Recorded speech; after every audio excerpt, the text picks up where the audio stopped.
Assalamualaikum teman-teman, balik lagi bersama kami di kisah horor ya. Kali ini saya akan bercerita tentang kualat Gunung Merapi 45 ya. Sebelum cerita kita mulai, alangkah baiknya tekan tombol subscribe, like and comment, dan jangan lupa aktifkan loncengnya agar kalian semua yang pertama mendapatkan notifikasi video terbaru dari saya. Oke?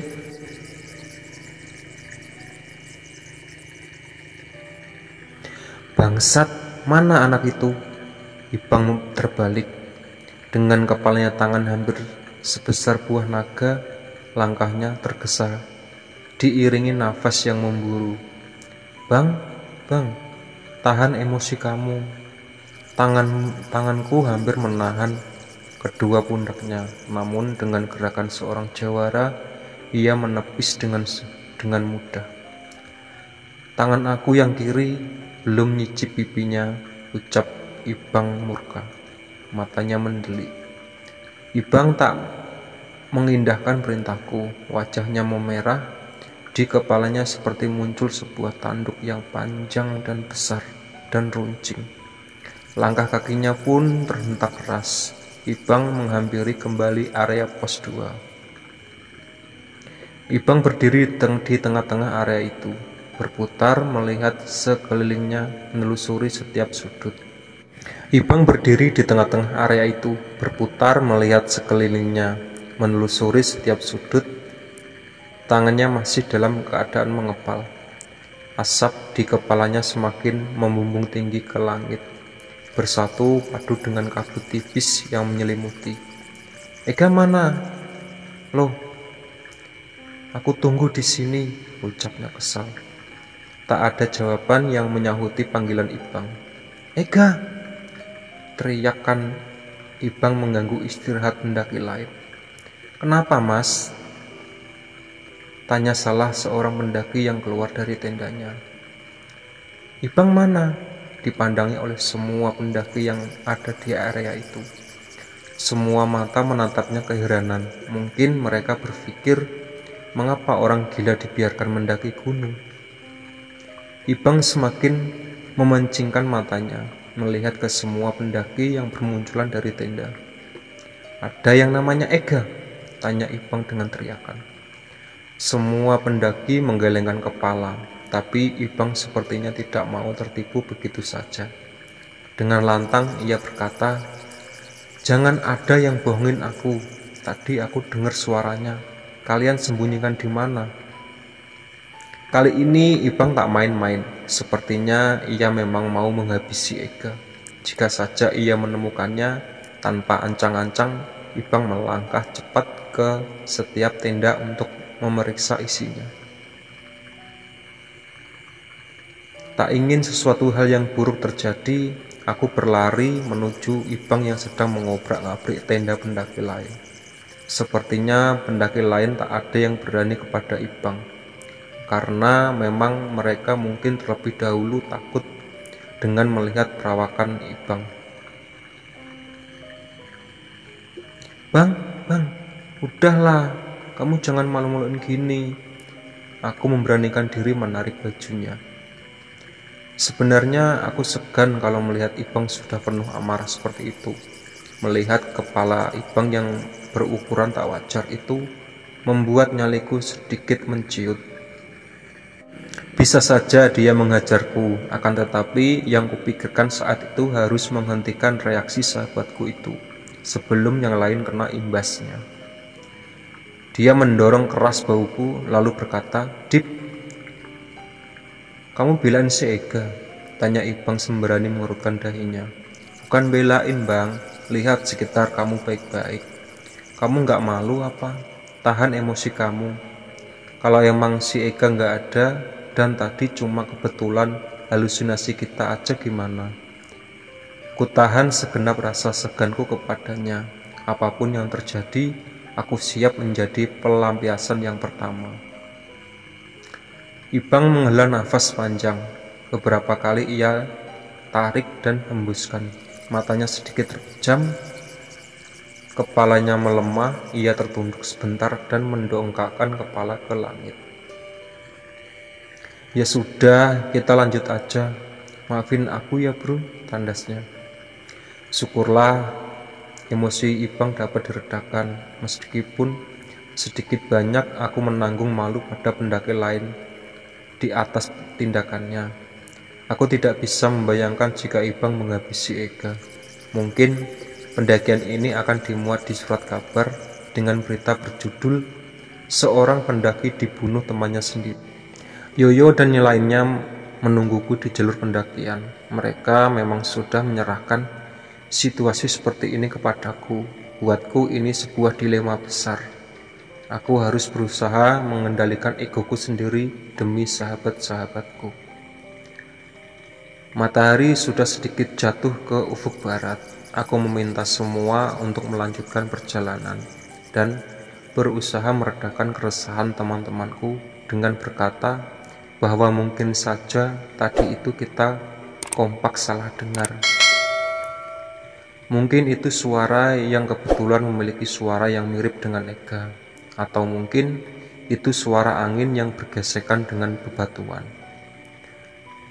Jalanan terjal kembali kami jejaki. Aku dan Ibang berjalan beriringan. Dip, si Yoyo kenapa sih? Ibang mengerutkan dahinya melihat ke arah Yoyo. Akhir-akhir ini dia jadi lebih aneh, lanjutnya seraya menoleh ke arahku. Aku juga nggak ngerti, kamu inget nggak pas di pos 1? Aku ngajak si Yoyo ngerokok bareng si Kucai. Dia mengangguk masih dengan dahinya yang mengkerut. Waktu ngerokok itu aku sengaja tanya tentang Bu Irah ke si Yoyo. Dia malah nggak menjawab, terus langsung nyuruh ngopi sambil pergi gitu aja. Aku melanjutkan keluh kesahku. Udahlah, diemin aja, nanti juga nggak pakai ditanya. Dia ngobrol sendiri, tutupku. Semua misteri dari sikap Yoyo biasanya akan terjawab dengan sendirinya. Dia akan menghampiriku untuk membuka satu persatu misteri yang ada, atau dia sengaja akan mengumpulkan sahabat-sahabatnya untuk menguak hal itu. Namun mungkin ini belum saatnya. Yoyo lebih memilih diam karena mungkin dia merasa di jalur pendakian ini bukanlah tempat yang tepat untuk mengungkap apa yang ada di kepalanya. Tinggal bagaimana kita sebagai sahabatnya bisa bersabar menunggu jawaban itu. Aku dan Ibang terus berjalan, melanjutkan perjalanan tanpa ada curhatan, saling saut satu sama lain. Aku lebih fokus pada langkahku, begitupun dengan Ibang. Surya semakin jatuh, hampir menyentuh garis perbatasan antara siang dan malam. Bayang-bayang mulai samar. Binatang malam pun mulai mempersiapkan dirinya. Dibanding dengan rombongan ini, sepertinya mereka sama sekali tidak mempunyai keresahan. Kulihat samar, Mulki dan Desi berjalan berduyung-duyung. Beberapa kali kuhadapi Mulki memegang pundak dan tekuknya sendiri. Langkahnya kadang terhenti, kulihat Kucai menepuk pundaknya dan memberikan bahasa tubuh yang seolah menanyakan, "Kamu nggak apa-apa?" Mulki pun membalas dengan bahasa tubuh yang menandakan bahwa ia baik-baik saja. Meski dari kejauhan aku melihat jelas ekspresi wajahnya meringis. Kebetulan aku berniat untuk menghentikan sementara perjalanan ini dengan berteriak kepada Yoyo. Namun di mulutku ini seperti ada tangan dingin yang menyumpal, dan langkahku seperti ada yang menuntunnya untuk berirama, tetap tidak melangkah cepat menghampiri Mulki. Sejurus kemudian mataku dibuat terperanjat dengan apa yang aku lihat tepat di atas keril milik Mulki dan Desi. Jelas sekali kulihat dua asap berputar-putar mengiringi setiap langkah mereka. Putaran asap itu semakin lama semakin melemah. Mataku terus saja memperhatikan kedua asap itu. hingga tak sempat bagiku memberi tahu Ibang atas fenomena aneh itu. Kedua kepulan asap itu perlahan turun, melekat tepat di atas permukaan carrier mereka. Tak hanya sampai di situ, kedua asap itu belum berhenti berulah. Bentuk dan rupanya perlahan membesar hingga seukuran carrier yang mereka gendong itu. Bentuknya terus berubah, bermetamorfasa menjadi bentuk yang sangat mengerikan bagiku. Kedua menjadi sosok tua renta yang dengan nyamannya hinggap di belakang carrier Mulki dan Desi. Keduanya berambut panjang penuh uban. Sosok-sosok itu membelakangiku, namun dari perawakannya dapat kupastikan Mulki menggendong seseorang nenek-nenek, sedangkan Desti menggendong seorang kakek-kakek. Jujur, aku tak mengerti mengapa aku jadi bisa melihat perwujudan mereka. Ini adalah hal yang luar biasa kebiasaanku sebelumnya.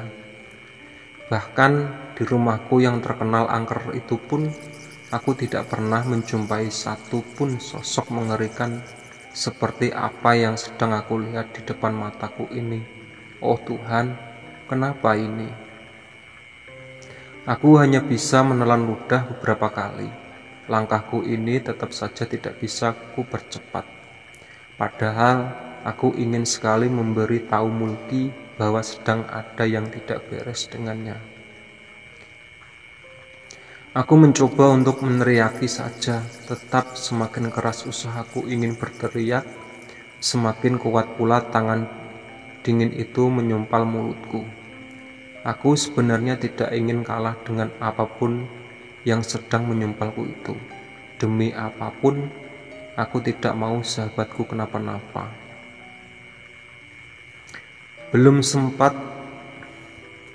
aku sempat berteriak, kedua sosok itu malah menoleh ke arahku dengan memasang wajah penuh amarah dan mengancam, seolah menyampaikan pesan gaib yang berbunyi, "Kalau kamu berani, kamu tidak akan selamat." Pucat fasih, kulit wajahnya nampak jelas, matanya yang hitam, semua membuatku terperangah. Ada yang sedikit tidak asing dari wajah salah satu sosok itu, yaitu Nono, sosok nenek yang sedang bercokol nyaman di carrier Mulki. Aku seperti mengenalinya. "Mbok Irah," gumamku dengan mengerutkan dahi. Kedua sosok itu kembali ke posisi awal. Langkah kedua sejoli itu terus terhuyung-huyung. Kucai kembali menghampiri Mulki dan menanyakan kondisinya. Kucai menghentikan langkah Mulki dan Desti. "Yo Dil, break dulu. Si Mulki sama Desti kecapean kayaknya." Kucai meneriakku. Yoyo dan Gundil sudah sedikit menjauh. Teriakan menggema itu memanggil bayangan Yoyo dan Gundil yang mulai tertutup kabut. Kucai lalu mendudukkan Mulki dan Desti tepat di atas area yang sedikit luas.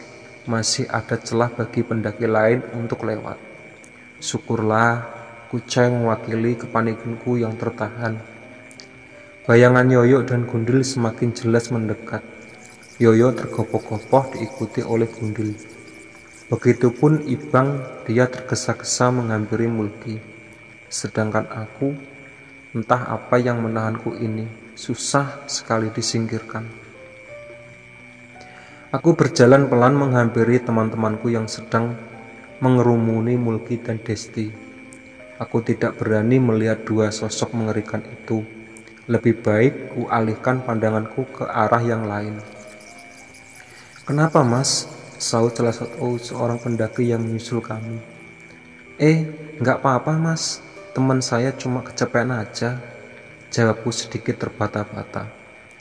Pendaki itu sepertinya solo hiking. Dengan senyuman ramahnya, dia berpamitan hendak mendahului kami. "Oh iya Mas, silakan," kulontarkan senyumanku padanya. "Yo, kamu jangan bercanda di saat kayak gini terdengar Mulki memprotes Yoyo. Ku alihkan pandanganku kepada Yoyo. Tak disangka Tak dinyana, aku melihat Yoyo menundukkan badan sembrani, merapatkan kedua telapak tangannya yang ia taruh di depan kepalanya itu. Mulki terus memprotes tindakan Yoyo. Kulihat Ibang, Kucai, dan Gundil saling pandang satu sama lain. Aku tahu betul Yoyo sama sekali tidak bercanda. Ia memberi salam kepada kedua sosok yang berada di gendongan Mulki dan Desi. "Yo, kenapa kamu jadi mistis gini sih? Selama aku bersahabat dengan Yoyo, aku tidak pernah melihat dia berperilaku seperti ini. Atau bahkan ini sebenarnya sisi lain dari seorang Yoyo. Entahlah, menjadi bisa seperti eksistensi mereka saja. Aku sudah megah, apalagi harus berperilaku seperti Yoyo." Yoyo menyudahi sikap selamanya, lalu ia berkata, "Buat lingkaran. Taruh si Mulki dan Desti di tengah-tengah kita," pintanya dengan memasang wajah serius dan kepulan asap yang keluar tak beraturan dari hembusan nafasnya. Tak pikir panjang lagi, aku dan yang lainnya menuruti perintah Yoyo, karena memang kami sudah sepakat dengan hal ini, mengingat Desti sedang haid. Tapi mengapa harus Mulki? Aku tak tahu ini. Mungkin Yoyo ingin Mulki yang lebih bertanggung jawab berada di samping Desti. Aku, Yoyo, Ibang, Kucai, dan Gundil membentuk lingkaran melindungi Mulki dan Desti. Sesekali aku penasaran dengan kedua sosok orang itu. Aku memberanikan diri untuk sedikit menoleh ke belakang. Mereka tetap nyaman berada di sana, seperti tidak mau pergi karena sudah betah. "Yo, kok aku pusing banget ya ini? Pundakku juga berat," tanya Mulki yang diamini Desti. Yoyo hanya memberi mereka minyak angin yang ia rogoh dari sakunya, lalu berkata, "Pakai ini aja dulu, bentar lagi juga hilang. Kita tunggu sampai maghrib selesai," lanjutnya. Memang waktu maghrib sudah tiba, terdengar dari suara azan yang volumenya sangat kecil. Sudah lama tak terhitung berapa pendaki yang melewati kami, lalu bertanya, "Kenapa, Mas?" Karena mungkin aneh melihat formasi kami yang dibuat seperti anak kecil yang sedang bermain. Aku selalu gugup menjawabnya, namun Ibang selalu menyela dengan menjawab, "Dua teman saya ini kedinginan, Mas."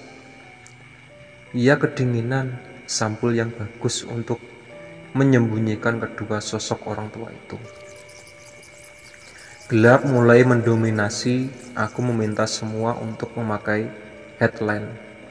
Satu persatu headlamp itu dinyalakan supaya menjadi isyarat bagi pendaki lain akan keberadaan kami, dan nantinya mempermudah langkah kami menapak jalur pendakian. Waktu terasa sangat lama, seperti sudah seharian aku duduk di tempat itu. Aku melihat arloji di tangan kiriku, ternyata masih 15 menit lagi. Lelah mulai kurasakan. Keputusan untuk mematikan headlampku untuk sementara waktu. Ku peluk lututku dan ku benamkan kepalaku. Karena terlalu banyak diam, rasa kantuk mulai menyerang. Dalam keadaan sadar dan tidak sadar, aku mendengar suara gamelan dari kejauhan. Fokuskan telingaku dan dapat kupastikan itu memang suara gamelan khas Jawa. Aku terperanjat. "Loh, Yo, kamu dengar nggak?" bisikku pelan. Yoyo hanya mengedipkan matanya dan mengangguk cepat. Tak habis pikir dari mana suara itu berasal. Mungkin pagelaran yang dilaksanakan warga, terdengar jauh hingga di atas sini. Seketika aku teringat dengan titipan koin aneh dan ranting jati yang kubawa. "Yo, emang di pasar Bubrah ada yang jualan? Tanyaku lagi. Iya, jawabku singkat. Syukurlah kalau begitu, aku jadi mudah memberikan titipan ini kepada orang yang tuju. Aku kembali membenamkan kepalaku. Terus kupandangi arloji ini, berharap diam ini cepat berlalu. Gundil dan Ibang membuatku posisi yang sama sepertiku. Membenamkan kepala mereka, suasana perlindungan Mulki dan Desti itu dihiasi dengan suara ngorok yang begitu keras dari Ibang. Ia tertidur pulas. Monggo mbah. Yoyo berbalik dan kembali membentuk sikap salam seperti semula. Bang Yoyo kenapa sih? Jangan bercanda arang Desti. Yoyo hanya membalas dengan senyuman. Dia seakan ingin mengiyakan bahwa ia sedang bercanda. Tapi aku yang sebenarnya tahu apa yang terjadi. Namun berusaha keras untuk menyembunyikannya. Aku sedikit menoleh ke arah belakang Mulki dan Desti. Kulihat memang kedua sosok itu sudah berubah menjadi asap yang berputar-putar lalu hilang begitu saja. Udah enakan belum Ki? Tanyaku berusaha mencairkan keadaan. Iya udah nih, jawab Mulki sembari mengerangkan bahu dan kepalanya. Begitupun dengan Desti, ia terlihat sumringah ketika dirinya tidak lagi merasakan berat. Dari sini pasar Bubrah udah deket, ayo kita lanjut, ucap Yoyo dengan nada datar. Aku menyalakan kembali headlamp-ku lalu beranjak dari kesalnya rasa menunggu. Ku tarik tangan Yoyo hingga ia terbangun dan ku tepuk bahunya seraya ku lontarkan senyuman seseorang sahabat. Yoyo membalasnya dengan senyuman. Tangannya membalas mencengkram bahuku dan berkata, kali ini kamu jadi leader. Tapi aku baru pertama ke Merapi. Jalannya udah enak kok, gak usah khawatir, ujarnya menenangkan.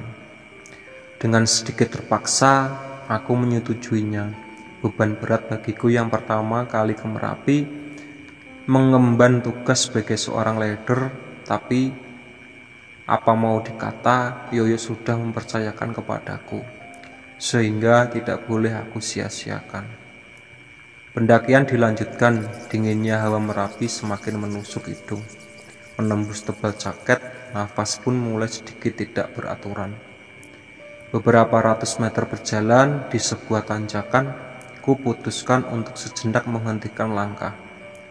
Membalikkan badan hanya untuk menyapa dan menyemangati teman-temanku. Sema, lo bang, Yoyo mana? Aku berteriak lantang kepada Ibang. Janjinya Yoyo akan bertindak sebagai sweeper. Gak tahu Dip, kayaknya ketinggalan jauh, jawabnya dengan teriakan.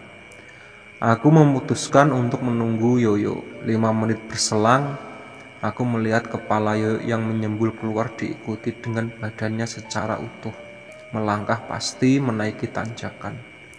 Ini ada Dip, teriak Ibang. Kupimpin kembali rombonganku ini menyusuri jalur pendakian dengan langkah pasti. Sebentar lagi kita sampai di area peristirahatan untuk mendirikan tenda. Cahaya senter di kepalaku terus kufokuskan ke depan sebagai penanda langkah ini. Hingga akhirnya cahaya senterku menyorot sebuah batu begitu besar. Kusisir setiap sudut batu itu dengan cahaya senterku saking terpananya. Aku dibuat terperanjat ketika cahaya senterku itu dengan tepat mengenai puncak batu itu. Di sana terdapat 2 sosok orang tua yang kulihat tadi, ditemani 1 sosok hitam besar menatap tajam ke arah kami. Sontak kupalingkan pandanganku ini kembali meniti jalur pendakian. Kenapa Dip? Gundil sepertinya menyadari tingkah anehku. Enggak, tumben masih kuat Dip, tanyaku mengalihkan pembicaraan. Lo, ketusku kesal. Dengan penuh kewaspadaan, aku menundukkan pandangan. Aku tidak ingin melihat makhluk-makhluk mengerikan itu. Sampailah di mana aku menemukan sebuah jalur yang sangat menanjak. Kemiringannya hampir membuatku menyerah. Namun, aku tidak lupa dengan tujuan. Dengan yakin ku naiki jalur itu sebelum akhirnya aku melihat area yang sangat luas, beralaskan pasir sama seperti jalur pendakian tadi. "Yo, ini pasar Bubrah," teriakku kepada Yoyo yang masih berada di belakang. "Iya," jawabku singkat. Aku menunggu yang lain di area yang luas itu, namun sebuah cahaya senter itu kusorotkan. Aku tidak melihat satupun pedagang pun di sana. Lalu, apa alasan tempat ini dinamakan pasar? Dan mengapa Yoyo mengiyakan kalau di sini terdapat orang berjualan? "Ikutin aku," Yoyo mengambil alih komando setelah semuanya berkumpul. Dia menuntun kami ke sebuah titik yang lengang. Tenda-tenda pendaki lain sudah lebih dulu berada di sana. Kami terus melangkah meski sedikit susah payah karena kontur pasir yang kami pijak menelan kaki. Aktivitas dari pendaki lain sedikit membuat hangat suasana.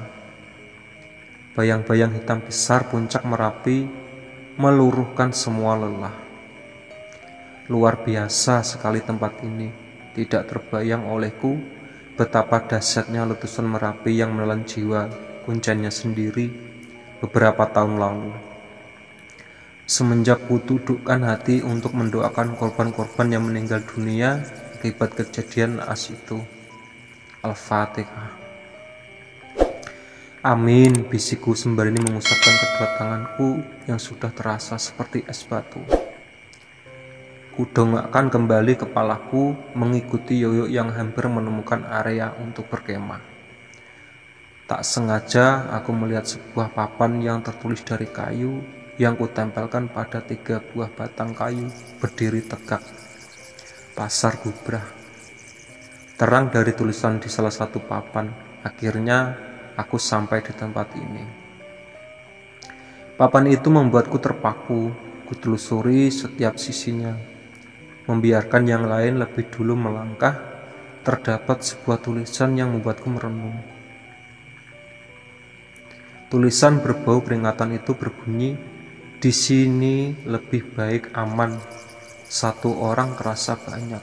Jangan tambahkan lagi jiwa-jiwa yang mati sia-sia." Tulisan itu diguratkan oleh tinta berwarna merah, dipasang di 4 papan berbeda, semua penggalannya. Semoga saja rombongan ini dapat bekerja sama dengan peringatan itu. Kulanjutkan kembali langkahku mendekati teman-temanku yang sudah lebih dulu beristirahat tak jauh dari papan tulisan tadi. Yoyo, Ibang, Kucai, dan Gundil mendirikan tenda, sementara Mulki dan Desti terduduk lesu menunggu yang lain selesai bekerja. Tenda-tenda itu dibuat sedikit merenggang dengan posisi sangat berhadapan. "Dip, aku satu tenda bareng si Mulki sama Desti aja. Kalian berempat pakai tenda yang ini," ujar Yoyo seraya menunjuk tenda kuning yang ia dirikan. Aku mengangguk kemudian membantu mereka memasukkan semua carrier ke dalam tenda. "Ayo makan dulu." Yoyo membukakan pintu tendaku. Ibang segera mempersiapkan semua peralatan memasak. Kupluk kembali kupasang untuk menangkal kedinginan. Aku, Ibang, Kucai, dan Gundil mengikuti Yoyo keluar tenda. Di luar sudah ada Mulki dan Desti menunggu kami. Dari menanak nasi hingga memasak semua bahan makanan kami laksanakan dengan penuh kehati-hatian dan rasa lapar. Aku dengan lahap memakan semua hasil masakan Desti dan Ibang. Walaupun sederhana, bagi itu kenikmatan yang luar biasa. Keras sedikit tak apalah, karena Desti menanak nasi bukan menggunakan rice cooker. Meskipun begitu, itu cukup mengganjal rasa laparku yang tertahan. Setelah menjejali perut, kami berjalan menuju tenda masing-masing, dan Ibang merapikan peralatan masak. lalu menyimpannya di samping tenda. Seperti biasa, seperti sebuah pepatah tongkrongan bilang, wis pangan ora udut enek. Sebelum memasuki tenda, aku memutuskan untuk menghisap sebatang atau 2 batang rokok. Toh santai. Aku menatap tenda Yoyo. Tumben sekali. Yoyo dan Mulki langsung membenamkan diri di dalam tenda. Kelelahan mungkin pikirku. Aku, Ibang, Kucai, dan Gundil malah asik berbincang. Hingga akhirnya Kucai meminta izin untuk ke belakang tenda. Beberapa saat kemudian, sayup ku dengar suara percakapan dari 2 orang di belakang tenda. Aku beranjak dan memeriksanya. Aku melihat di belakang tenda terdapat 2 orang yang sedang berdiri. Dari perawakannya, aku bisa mengenali salah satunya, itu Kucai. Tepat sekitar 1,5 meter di belakang tenda, kulihat Kucai sedang berbincang dengan seorang laki-laki yang berpenampilan tidak umum, bahkan cenderung aneh bagiku. Aku menghampiri tempat Kucai berbincang dengan lelaki itu. Semakin jelas kulihat lelaki itu sekitar berumur 40 tahunan, tanpa jaket, tanpa carrier, dan tanpa sepatu gunung. Lelaki itu hanya berpakaian layaknya orang yang hendak pergi ke sawah. Tanpa mengenakan sepatu gunung, lelaki itu hanya memakai sandal jepit sebagai alas kaki. Kenapa bisa lelaki ini mendaki gunung dengan penampilan yang ala kadarnya? Siapa dia? Oke ya teman-teman, itu tadi cerita dari Kualat Gunung Merapi part 5 ya. Sebelum cerita aku tutup, alangkah baiknya tekan tombol subscribe dan jangan lupa nyalakan loncengnya agar kalian semua yang pertama mendapatkan notifikasi saat saya upload video terbaru ya. Oke, assalamualaikum warahmatullahi wabarakatuh. Bye bye.